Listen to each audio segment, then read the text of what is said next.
Hello बच्चों, कैसे हो आप लोग। आज हम लोग एक क्वेश्चन सॉल्व करेंगे फिजिक्स के थर्मोडायनेमिक्स का, जो इसी साल जेई मेंस में आया था।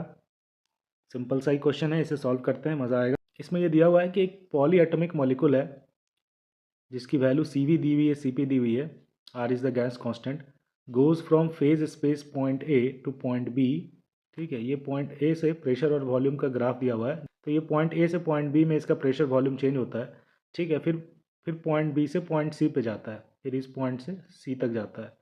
ठीक है, और सबकी वैल्यू पी और वी की वैल्यू दी हुई है। आगे है कि A to B is an adiabatic path and B to C is an isothermal path. यानी ए से बी जो है वो आइडियाबैटिक है और बी टू सी आइसोथर्मल है। तो net heat observe per unit mole by the system क्या होगा। यानी क्वेश्चन में दिया हुआ है कि कोई सिस्टम है जो ए से बी जा रहा है और फिर बी से सी जा रहा है। ये वाला प्रोसेस जो है वो आइडियाबैटिक है और ये वाला आइसोथर्मल है। तो आपसे नेट हीट एब्जॉर्ब पूछ रहा है पर यूनिट मोल। तो बहुत ही सिंपल सा क्वेश्चन है, कुछ नहीं करना है आपको। इसमें कुछ नहीं करना है, आप सिर्फ देख के भी बना सकते हो, लेकिन इसको अपन सॉल्व कर लेते हैं। देखिए, एडियाबैटिक का तो डिफिनेशन यही होता है कि कोई भी हीट जो है वो एक्सचेंज नहीं होता है, ना ही एब्जॉर्ब होगा और ना ही रिलीज होगा। तो इस पोर्शन में यानी ए टू बी में अपने को कुछ नहीं करना है, कोई हीट एब्जॉर्ब नहीं होगा, ना ही रिलीज होगा।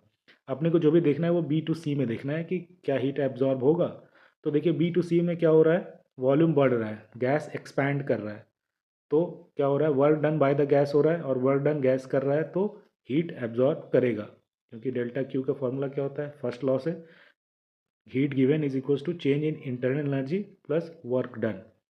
और आइसोथर्मल प्रोसेस में इंटरनल एनर्जी तो चेंज होगा नहीं, क्योंकि इंटरनल एनर्जी हम लोग आइडियल गैस के लिए मानते हैं कि वो टेम्परेचर पर डिपेंड करता है, और आइसोथर्मल में टेम्परेचर क्या है, कांस्टेंट है। तो ये वाला पोर्शन नहीं होगा। तो जो भी हीट गिवन हो रहा है वो क्या हो रहा है, वर्क डन में कन्वर्ट हो रहा है। तो क्योंकि वर्क डन हो रहा है तो हीट जो है वो ले रहा है, सिस्टम से एब्जॉर्ब कर रहा है। तो अपने को बस वर्क डन निकालना है by this gas in isothermal process. और इसका फॉर्मूला आपको पता होना चाहिए। क्या होता है वर्क डन का, वैसा डिफिनेशन पी डी वी, इसको इंटीग्रेट करना है। और क्योंकि आइसोथर्मल प्रोसेस है तो P V is equals to N R T, ये क्या है, एक तरह से कांस्टेंट है।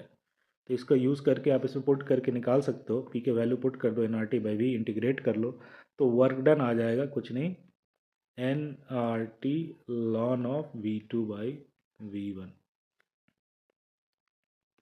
और यही आपका आंसर भी होगा, बस आपको वैल्यू पुट करना है। तो बी टू सी जो आइसोथर्म है उसका टेम्परेचर क्या है, 450 केल्विन दिया हुआ है, मोल आपको 1 लेना है।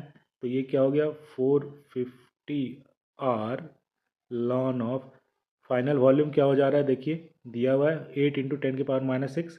और वी वन क्या है, वी टू सी में देखिए, वी टू है 8 × 10⁻⁶ और वी वन है 6 × 10⁻⁶। तो 10⁻⁶ तो कट जाएगा, V two by V one में बचेगा 8/6। यानी ये हो जाएगा 2 4 जा 8, 2 3 जा 6, लॉन ऑफ 4/3। ठीक है ना,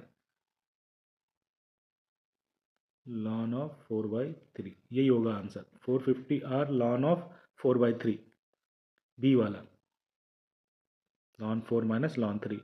तो ये आप डायरेक्ट बना सकते थे, सीधा ग्राफ देखते, बी टू सी में वर्डन निकालते, ln V two by V one वाला होना चाहिए, ln V two by V one होगा, यानी बीच में माइनस साइन आएगा ही, ये तो होना नहीं है। 450 आर देख लो, क्योंकि टेम्परेचर 450 केल्विन है, आर टी होता है। ठीक है, तो सिंपल आंसर आप लिख सकते थे, ये सब तो मैंने समझाने के लिए किया है। तो जेई मेंस में जो क्वेश्चन आ रहे हैं फिजिक्स के, अक्सर आसान आ रहे हैं बच्चों। आप जो है अपने कॉन्सेप्ट को, बेसिक कॉन्सेप्ट को स्ट्रॉन्ग रखिए। सारा खेल अब कॉन्सेप्ट पे हो गया है, जितना अच्छा आपका कॉन्सेप्ट है, जितना अच्छा आप फिजिक्स समझते हो, उतने अच्छे प्रॉब्लम सॉल्व होंगे जेई मेंस में। और यही आपका बेसिस भी बनेगा एडवांस के लिए भी। तो ये हर जगह काम आएगा, तो कॉन्सेप्ट पे जरूर ध्यान दीजिए। सिर्फ क्वेश्चन सॉल्व करना है, आंसर निकालना, ये पॉइंट नहीं होना चाहिए। सबसे पहले क्वेश्चन समझना और उसके पीछे कॉन्सेप्ट समझना ज़रूरी है। ठीक है, अगर आप ये समझ रहे हो तो आंसर आप देख के भी मार सकते हो, कोई दिक्कत नहीं है। आप बिना कलम उठाए भी इसको सॉल्व कर सकते थे। ठीक है, तो घबराना भी नहीं है, हड़बड़ाना भी नहीं है, आराम से सॉल्व करना है। अक्सर क्वेश्चन में आपको कलम कम ही उठाना पड़ेगा।